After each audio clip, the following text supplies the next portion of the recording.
시각으로 세상을 봅니다. 정용실의 뉴스 브런치 뉴스픽. 네, 정용실의 뉴스 브런치 항상 여러분들과 함께 프로그램 만들어가고 있습니다. 오늘도 유튜브로 한 500분 정도 들어오셨고요. 개정미님, 써니스카이님, 미모스와님, 최성훈님 이렇게 들어와서 인사 건네주셨고요. 윤서영님도 콩으로 들어와 주셨네요. 감사드립니다. 자, 정용실의 뉴스 브런치 일요일에도 저희가 코너를 새로 만들었습니다. 뉴스 브런치 부설심리연구소 여러분들과 함께 프로그램 잘 또 꾸며가 보고 싶고요. 평소에 고민하고 계시는 문제들이 있다면 같이 좀 나누는 마음을 위로받는 그런 시간이 됐으면 좋겠습니다.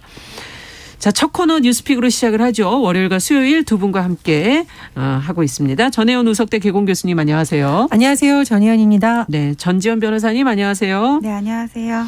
자, 두 분과 함께 이제 백신 패스 얘기를 좀 해볼까 합니다. 지금 뭐 도입될 거다 하는 얘기가 최근에 나오고 있고, 한시적인 제도로 도입한다라고 정부에서 오늘 이제 밝혔는데, 백신 패스에 대해서 찬반 의견이 좀 있어서 정부 입장은 어떻고 지금 어떤 목소리들이 나오는지 전지현 변호사께 먼저 좀 여쭤보겠습니다. 내용을 좀 정리해 주세요. 예, 백신 패스제라는 거는 일단 다중 이용 시설을 내가 이용을 할 수 있는 일종의 여권 같은 거예요. 네. 패스를 할 수 있는 거죠. 네. 그러니까 지금 이 방송을 들으시는 청취자분들 중에서 아마 절반 정도는 백신 접종을 이미 완료를 했고 2차까지 그렇겠죠. 절반 정도는 아직 완료를 못 하셨을 것 같아요. 전체 국민 접종률이 50% 조금 넘는다 네. 그러니까. 근데 우리가 해외에서도 이미 백신 패스제를 실시를 하고 있고 6개월 유효 기간 정도로 해서 네. 일상 회복을 언제까지 이 코로나 바이러스가 완전히 소멸될 때까지 기다릴 수는 없는 거잖아요. 그래서 정부로서는 일종의 불가피한 선택이 아닌가 싶어요. 네. 하지만 아까 말씀드린 것처럼 국민의 절반은 아직 맞지를 못했는데 그렇죠. 이 중에는 부작용을 염려를 해서 맞지 않은 분들도 있겠지만은 네. 기저질환으로 인해서 맞고 싶어도 맞지 못하는 분들이 있을 수가 있기 때문에 예. 여기에 대해서 지금 찬반 양론이 나오고 있는 겁니다. 네. 그러나 정부의 입장은 일단은 실시를 하고 그런 차별 요소를 완화해 간다는 것 같아요. 이게 왜냐하면은 예. 결과상으로도 드러나는 게 백신 접종을 완료했을 때 그 델타 변이라 그러죠. 그 변이 바이러스에 대한 적응력이 확실히 더 높게 나타나고 있고 예. 접종을 완료한 사람들이 중증으로 가거나 사망으로 갈 수 있는 그런 치명률도 확실히 낮단 말이에요. 네. 그래서 일단 도입은 필요하되 이게 그 백신을 완료한 사람들에 대한 차별적인 조치가 아니냐 이런 비판이 있으니까는 모두의 안전과 이런 차별 조치로 인한 비판을 그 중간선에서 이렇게 조정을 하는 그런 차원에서 네. 최근에 어떤 PCR 검사 음성 확인서를 제출을 하면은 그럼 그 백신 패스를 가지고 있는 것과 패스 증명서를 가지고 있는 것과 동일하게 취급을 하겠다 이렇게 얘기를 하고 있고 예. 코로나 음성 확인서를 종이로 들고 다니는 건 너무나 번거롭기 때문에 그렇죠. 이거를 앱으로 관리를 하면서 보여주면 들어갈 수 있도록 이렇게 조치를 하겠다 얘기를 하고 있습니다. 예, 그렇군요. 자, 그러면 이것에 대한 찬반 의견을 두 분은 또 어떤 입장을 갖고 계신지 양쪽 의견을 좀 저희가 같이 한번 생각해 보죠. 전혜연 교수께서. 일단은 백신 패스 도입이 필요하냐 안 필요하냐라는 근본적 문제에 대해서는 네. 전문가들의 의견이 엇갈리지만 제 개인적인 의견으로는 현재 같은 방식으로 거리 두기를 계속하면서 네. 영업 제한, 자영업자들이 하는 방식이 그렇죠. 과연 지속 가능한가에 대한 좀 의문이 있어요. 네. 그래서 일종의 고육지책으로 이른바 위드 코로나로 가기 위해서는 이런 방법 도입도 필요하다는 의견이 나오고 있는 것 같아서 개인적으로 좀 그런 부분을 주목을 하고 있고요. 네. 자, 두 번째로의 쟁점은 그러면 도입을 했을 때 기본권 침해 부분을 어떻게 해소할까인데 두 가지 방향에서 진행이 돼야 된다고 보거든요. 첫 번째로는 어떤 제도를 도입할 때 그 제도로 인해서 불이익을 받는 집단이 있다면 네. 그 불이익을 받는 집단이 왜 이런 주장을 하는지 충분히 의견 수렴을 해야겠죠. 예. 그래서 지금 기저질환이라든가 약물에 대한 알레르기 발현이라든가 희소병 때문에 이것을 받지 못하고 있는 사람들에까지 차별이 되지 않도록 전문가라든가 시민사회 의견을 좀 들어야 된다고 보는데요. 지금 김부겸 총리가 강조한 것은 일상회복자문위원회, 이른바 코로나 위드 자문위원회를 통해서 의견 수렴을 충분히 하겠다고 밝혔었고 네. 그리고 지금 전해철 장관도 국민들하고 사전 소통을 강화하겠다라고 했으니까 정책 소통의 측면에서 이것을 왜 도입하고 네. 어떤 측면에서의 부작용은 어떻게 보완할 거고 정부에서 먼저 이런 걸 준비를 해야 된다 이렇게 생각을 합니다. 네. 그리고 마지막으로 지금 이게 네거티브 그러니까 안 한 사람한테 불이익을 주는 방식으로 하느냐 아니면 접종을 한 사람들한테 대한 인센티브 포지티브 방식으로 그렇죠. 가느냐일 때 후자를 많이 지금 권하고 있거든요. 예. 그래서 그런 식으로 가야지 지금 미국에서 일부 회사에서 왜 해고하겠다 백신 접종 안 하면 이런 방식으로 가면 저는 이게 뭐 법적 분쟁으로 이어지거나 오히려 그렇죠. 갈등으로 갈 수 있기 때문에 인센티브 방식으로 가는 게 맞다라고 생각을 합니다. 그리고 참고로 방역이 너무 중요한데 그럼에도 이거 반대하거나 소외되는 사람들의 의견을 들어야 된다고 저는 생각하는 이유는 예전에 자가격리를 해야 되는데 왜 도중에 이탈하거나 있었죠. 예, 코로나19 확진자인데 도중에 탈출한 사례 네. 같은 거 나오다 보니 전자발찌 도입을 해야 된다는 논의가 나온 적이 있어요. 근데 그때 이제 인권 침해 요소라든가 그럼요. 정말 이 사람의 어떤 신체 제약 요소를 할 때 신중해야 된다라는 반대론이 많았기 때문에 안 했거든요. 근데 지금은 뭐 자가격리자가 도망가거나 탈출하거나 이런 사례가 많이 줄었던 것 같아요. 네. 그리고 정부에서도 그런 불안감을 잠재우기 위한 여러 가지 요소 투명성을 많이 강화하는 것 같은데 그런 차원에서 많은 또 의견을 들어보고 사회적인 의견을 수렴해 가고 또 부작용을 최소화할 수 있는 방안을 계속 고민한다면 조금 더 지금보다는 좀 국민들을 설득하기가 쉽지 않을까 그런 생각이 듭니다. 네, 말씀해 주신 것 중에서 정책 소통을 해나가는 맞습니다. 측면이 특히 의견 수렴을 어떻게 해가느냐가 결국은 중요한 이런 찬반이 갈라질 땐 중요하지 않을까 하는 생각이 들고요. 전지현 변호사께서는 어떤 측면을 또 얘기해 주시겠어요? 근데 아까 말씀하신 것처럼 접종 안 했다고 해고까지 하는 거는 좀 지나친 것 같다는 생각이 들어요. 그렇죠. 예. 근데 우리나라에서 나오는 거는 다중 이용 시설에 제한을 두는 정도잖아요. 네네. 그럼 이 정도는 뭐 지금 현재로서는 이용이 제한되니까는 인센티브라고 얘기를 할 수 있지만 우리가 원래 다중 이용 시설을 마음대로 이용할 수 없었던 건 아니잖아요. 예. 그런 측면에서는 또 페널티인데 그냥 이게 뭐냐 인센티브냐 페널티냐는 그냥 기준을 어디에 두느냐의 문제고 그냥 실의가 없는 논쟁인 것 같고요. 이걸 가지고 이제 카톡방에서도 여러 사람들이 얘기를 하더라고요. 예. 한 사람이 누가 이러는 거예요. 이거 제한은 당연한 거 아니냐 도입은 그러면서 운전도 면허가 있어야 하는 거 아니야 이러니까는 반대하는 사람이 운전은 내가 하고 싶어서 하는 거 아니냐 또 이렇게 반대를 하더라고요.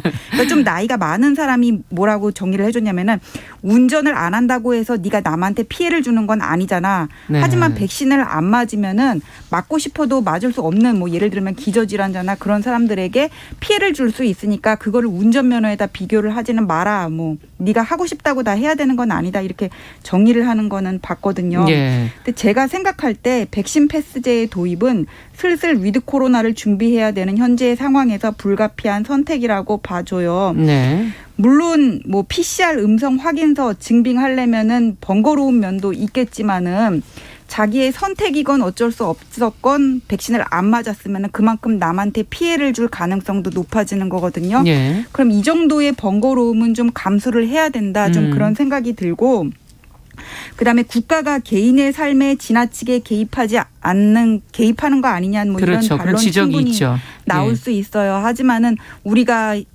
방 안에서 혼자서 사는 거 아니잖아요. 네. 이미 사회생활을 하면서 여러 사람과 접촉을 한다면은 그거는 개인의 삶이 아니라 우리의 삶이거든요. 네. 내가 백신을 안 맞았을 때 기저질환으로 인해서 맞지 못하는 사람에게 감염시킬 가능성, 그로 인해 그 사람이 치명 정도로 갈 가능성이 높아진다면은 여기에 대해서는 일정 부분 제한을 하는 게 맞다. 저는 그런 생각이 듭니다. 네. 백신을 맞는 그 백신 접종 여부가 타인에게 어떤 영향을 주느냐를 좀 중심에 놓고 생각을 해야 된다라는 지금 얘기를 해 주셨어요.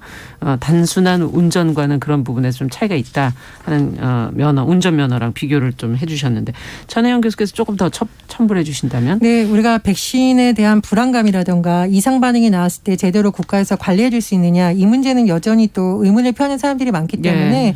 그 부분에 대해서는 계속 정책적인 보완이 필요하다고 봅니다. 네. 지금 왜 청와대 국민청원에도 굉장히 이러이러해서 어려움을 겪고 있는데 여기 가면 저기 가라 가라고 저기 가면 또 딴 데 가라고 굉장히 어렵다. 어떻게 해야 되냐. 예. 그리고 이게 다 그러면은 인과관계가 증명된 다음에 보상을 해주는 거냐. 여러 가지 문제점이 그동안 노출되면서 조금씩 지금 계속 보완을 하고 있거든요. 예. 그래서 그런 부분에서의 보완이 돼야 또 심리적으로 굉장히 불안감을 가질 수 있는 사람들을 달래주는 면이 있다고 생각을 합니다. 그래서 지금 국회 보건복지위의 강기훈 의원, 국민의힘 강기훈 의원이 낸 질병관리청으로 받은 자료를 공개를 했는데요. 예. 지난 2월 백신 접종 이후 이상 반응 신고 수가 21만 건이 넘는다. 9월 16일까지. 그런데 네. 보상 결정한 사례가 0.66%라고 해요. 물론 이제 보상을 하려면 굉장히 까다롭게 인과관계를 증명하거나 몇 년 내에 이 증상이 발현되느냐 안 발현되느냐 그렇죠. 전문가의 기준이 있긴 합니다만 어쨌든 이상 반응이 나왔을 때도 정부에서 책임진다라는 제가 거듭 강조하는데 정책적인 소통이나 그런 부분에서 불안감을 줄여줄 수 있는 노력은 또 정부가 계속 해야 된다고 봅니다. 네. 무엇보다 백신에 대한 우려들에 대해서 정부가 얼만큼 안정감을 줄 것이냐, 불안감을 타개해 줄 것이냐는 게 굉장히 중요하다는 지적해 주셨는데 전지현 변호사께서는 또 더 첨부해 주신다면 어떤 게 있을까요? 그 백신 패스제 도입으로 인한 이런 찬반 논의는 뭐 시기가 얼마 가지는 않을 것 같아요. 결국은 네. 도입이 될 거고 이제 문제는 부스터샷을 위한 백신을 정부가 얼마나 확보를 할 것인지 그다음에 다중 이용 시설을 무조건 풀어버릴 수는 없잖아요. 그럼 식당이랑 유흥업소의 어떤 기준은 어떻게 세워야 될 것인지 그다음에 시기를 언제까지 해가지고는 접종률이 얼마나 늘었을 때 여기까지 허용된다고 할 것인지 그런 그 디테일한 문제와 관련해가지고는 논의를 모아가는 게 좀 더 현실적이 아닌가 그렇게 생각이 들고요. 네. 그다음에 똑같이 이렇게 코로나 걸린 분들도 보면은 건강 상태에 따라서 극복하는 다르시더라고요. 그 시기가 다르더라고요. 네, 그래서 맞아요.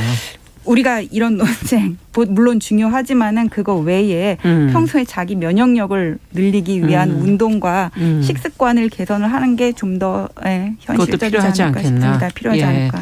지금 현실적인 얘기를 조금 해주셨고 백신 확보가 조금 더 앞으로 더 돼야 되지 않느냐 하는 지적과 더불어 새로운 시대를 이제 준비해야 되니까 또 방역 기준을 또 새로 마련해야 되지 않겠는가 하는 부분도 얘기해 주셨어요. 정 교수님께서 혹시 더 하시는? 예, 어쨌든 백신과 질병은 과학적인 영역이니까요. 맞아요. 그러니까 추론이 아니니까요. 정부에서 계속 지금 정례적으로 브리핑을 하고 있잖아요. 예. 뭐 그런 노력 더욱 더 해야 되겠다고 보고 지금 이제 16세, 17세, 12세 뭐 이렇게 그렇죠. 예민한 예. 문제들이 남아 있죠. 임산부에 대한 부분. 네. 그래서 특히 저는 임산부분들이 굉장히 걱정이 많을 것 같습니다. 그래서 맞습니다. 정부에서 그래도 백신 접종하는 것에 어떤 이득이 더 많다라는 식으로 계속 얘기를 하고 있는데 그런 정보 더 강화해야 된다고 보고요. 참고로 저도 백신 접종할 때 보니까 예전에 비해서 그 정부에서 그 백신 맞는 분들한테 대한 설명을 굉장히 강화했잖아요. 예. 그래서 저한테도 지금 맞는 백신이 언제고 유효기간이 언제고 일일이 다 설명을 해 주시더라고요. 그래서 의료 현장과 정부의 정책적인 노력이 힘들지만 앞으로는 더 중요하다 이런 생각이 듭니다. 네. 과학적인 부분이 있기 때문에 전문가 의견도 굉장히 중요하지 않을까 하는 생각도 드네요. 자, 이제 다음 뉴스로 또 가보도록 하겠습니다. 이제 일부 대학에서는 지금 국가 근로장학금 대상을 성차별적으로 선발하고 있다는 보도가 있어서 저희가 어떤 내용인지 한번 점검을 해보죠. 전혜영 교수께서 좀 정리해 주시겠어요? 예, 국가 근로장학금 사업은요, 한국장학재단에서 시행 중인 제도인데 주로 저소득층 대학생들이 학자금을 마련하기 위해서 진행되는 사업입니다. 네. 예를 들면 서류 정리, 행정업무 보조 이런 걸 하면서 학자금도 좀 벌 수 있는 기회를 주는 건데요. 최근에 일부 대학들이 국가 근로장학생 선발 요건을 명시를 하는데 거기 좀 문제가 있다는 지적이 나오고 있습니다. 선발 기준에. 그렇습니다. 이제 민주당의 권인숙 의원이 한국장학재단에 대한 국정감사를 하면서 지적한 내용인데요. 네. 예를 들면 뭐 숭실대나 가천대학에서 국가근로장학생 선발 요건을 명시한 것을 지금 이제 언론에 공개된 내용을 좀 저도 봤는데요. 네. 근로장학생 담당 업무가 서류 정리, 행정 업무 보조예요. 근데 이 서류 정리, 행정 업무 보조가 특정 성별이나 군필 여부가 꼭 필요한 업무는 아니잖아요. 네. 여기에다가 남학생, 뭐 군필 여부 이렇게 명시가 되어 있다라는 거예요. 그리고 비서 업무에는 여학생을 우선으로 뽑는다. 그래서 이제 권인숙 의원도 지적을 한 사항인데 이 본래의 취지가 저소득층 학생들에게 학자금을 그렇죠. 마련하게 해주고 또 근로기회도 주는 건데 굳이 이런 차별 요소를 넣어야 되느냐 따라서 공정한 방식으로 좀 하고 점검을 하고 또 이런 것을 자꾸 위반한 대학에는 페널티를 적용해야 된다 이렇게 지적한 내용입니다. 네. 자, 과연 이걸 어떻게 들여다봐야 될지 좀 세부 내용을 들여다보시니까 어떻던가요? 전지현 변호사께서. 그거 이런 근로장학생 저희 때도 있었거든요. 그렇죠. 그러니까 전체 등록금이 그때 200만 원대였는데 한 절반 정도 줬던 걸로 기억이 나는데 여학생 남학생 가리지 않고 뽑았고요. 선착순으로 해가지고는. 그래가지고 휴게실에 있으면 커피 자판기 있거든요. 거기 커피 믹스하고 종이컵 관리하고 청소하고 그런 일을 주로 했었던 것 같아요. 근데 여기 네. 보니까 어떤 일인지를 보니까 뭐 예를 들면 남자 화장실 청소 같이 남자만 일할 수 있어서 군필자 우대를 한다 그런 게 아니라 말씀하셨던 것처럼 취업 정보를 게시하거나 우편물 분류하거나 뉴스 그걸 아무나 다 할 수 있는 거잖아요. 이런데 남학생을 우선한다는 거고 무슨 보건, 의약품 준비 이런 업무는 또 여자만 뽑는다는 거였거든요. 예. 그러니까 사무는 남자가 하는 거고 나이팅게일은 여자 아니냐 좀 이런 인식이 반영된 것 같아서 네. 이거는 명확한 차별이라고 봐요. 그래서 저는 이런 여학생에 대한 차별이 전 대학가에 퍼져 있는지 한번 기사를 찾아봤는데 네. 또 이거 다른 문제도 있더라고요. 어떤 이공계 학교에서는 뭐냐 그러면은 우수 장학금을 주면서 예. 우수 장학금이라는 거는 성적이 좋은 사람들한테 그렇죠. 주는 거잖아요. 네. 근데 이걸 성적 순대로 뽑는 게 아니라 여자는 따로 뽑아서 주는 게 있더라고요. 그러니까는 여자들은 그 우수 장학금을 받을 기회가 더 많아지는 거예요. 예. 근데 이게 무슨 어떤 정책 결정을 하는 뭐 그런 정무적인 영역도 아니고 성적으로 주는 우수 장학금에 대해서도 여자를 줘야 되느냐 이거 당연히 남학생들의 그때 반론이 나왔던 적이 있어가지고는 지금 이 문제를 여성과 남학생들을 이렇게 같이 고려를 해야지 여학생 차별하지 마 무슨 여성 차별하지 마 여성 투쟁의 면에서 접근을 하면은 젠더 갈등만 더 야기될 수 있다. 저는 좀 그런 생각도 현실적으로 들었습니다. 다른 측면도 있다. 예, 양쪽을 예. 다 들여다봐야 된다. 예. 지금 그런 지적이시군요. 예.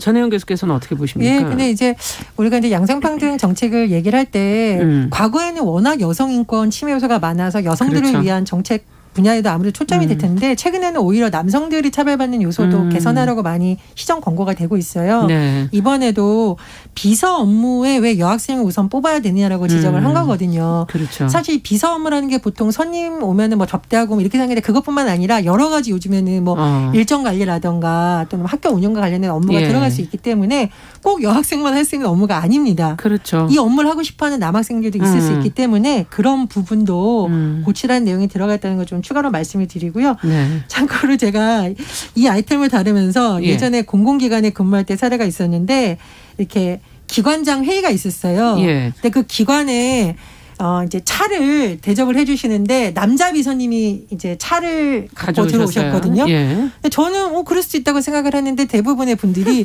여기 여직원 휴가 냈냐고 이게 무슨 일이냐고 그러시는 거예요. 네. 근데 그 남자 비서님이 내가 비서실 이 업무를 하고 싶고 많이 배우고 싶어서 지원을 예. 했다라고 하니까 다들 좀 의아해하시는 거예요. 근데 세상이 바뀌었기 때문에 그렇죠. 지금 뭐 특정 영역의 업무는 여성이 한다, 남성이 네. 한다가 많이 무너졌고요.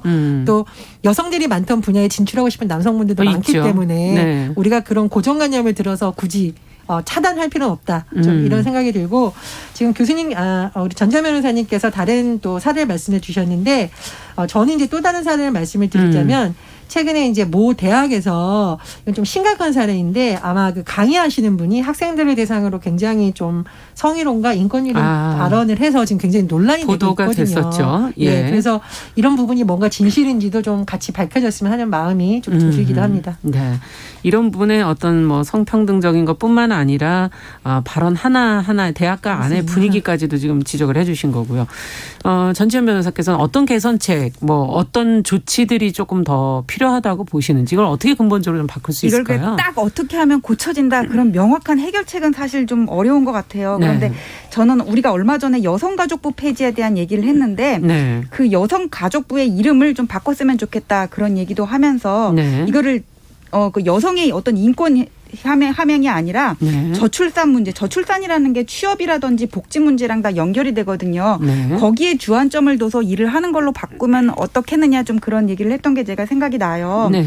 이게 우리 여성운동의 역사를 보면은 남자로부터의 투표권 쟁취가 과거 초기의 여성운동이라면은 그렇죠. 그 다음에는 가정 내 가부장적 아들과 딸이라는 드라마 혹시 생각나실지 모르겠는데 아버지에 대한 투쟁. 그다음에 2000년대 초반으로 가면 왜 섹스앤드시티라는 드라마 있었잖아요. 네. 어떤 성적인 당당함을 꺼리지 않고 당당하게 얘기할 수 있는 게 여성운동이라는 것처럼 보였다가 지금은 이게 또 좀 달라져가지고는 젠더 갈등의 측면으로 불거진 것 같은데 기본적으로 남녀는 다를 수 있지만 어느 한쪽이 틀리지는 않기 때문에 과거의 여성운동은 젠더 간의 화합을 도모할 수 있는 그런 공존을 모색하는 방향으로 큰 틀에서 가야 된다 이렇게 생각을 하고 네. 그럼에도 불구하고 어떤 복지라든지 안전의 측면에서 여성은 취약할 수밖에 없는 게 현실이거든요. 네. 이런 거를 해결을 하고 여전히 대학가라든지 그 직장에서는 성희롱 그다음에 그런 성인지 감수성의 부족으로 인한 문제들이 드러나고 있기 때문에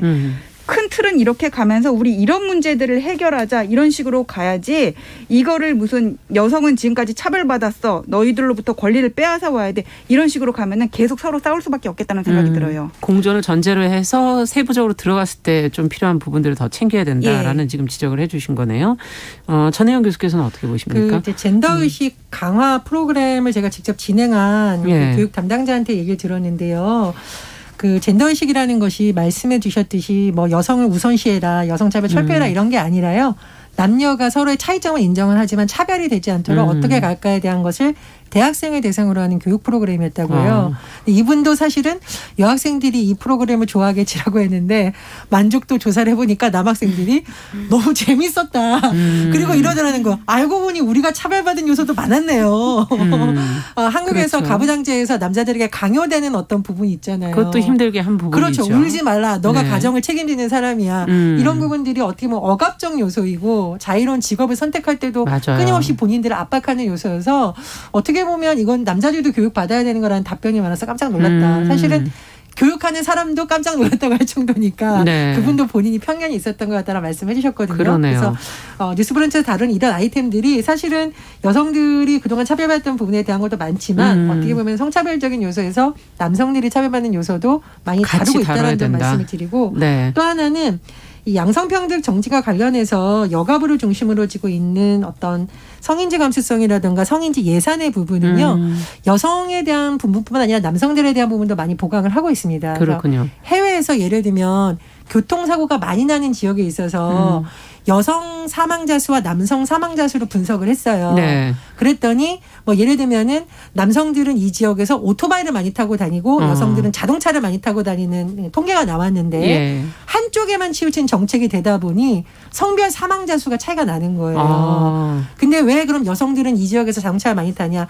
상대적으로 아이들 등하굣길을 어머니들이 많이 시키다 보니 그런 거더라라고 해서 이제 그 남녀에 따른 왜 이런 차이가 발생을 하고 그렇다면 정책적으로 어느 시간대에 재설제를 더 많이 해야 되고 그렇죠. 자동차 안전교육은 또 어느 집단을 중심으로 하고 네. 이렇게까지 세분화가 되고 있거든요. 그래서 현재 여가부나 정부에서 많이 하고 있는 정책은 여성을 위한 정책이라기보다는 또 양성평등 정책으로 가고 있다. 이런 보충점을 좀 드립니다. 네. 지금 말씀을 들으면서 젠더 갈등이 지금 이제 있지만 그것을 어떻게 차이들을 발견해서 그걸 정책 속에서 어떻게 풀어갈 거냐 하는 부분을 좀 더 고민해 봐야 될 것 같습니다. 자, 오늘 뉴스픽 전지현 변호사 전혜영 교수 두 분과 함께 이야기 나눠봤습니다. 여기까지 듣겠습니다. 감사합니다. 감사합니다. 네, 정용실의 뉴스 브런치 1부 마치고 2부에 돌아오겠습니다. 김태우의 사랑비 잠시 듣도록 하죠. 11시 30분부터는 일부 지역국에서는 해당 지역 방송 보내드립니다. 사랑했었던 어떤 네가 떠나간 적 있겠죠. 모든 게 내 탓이란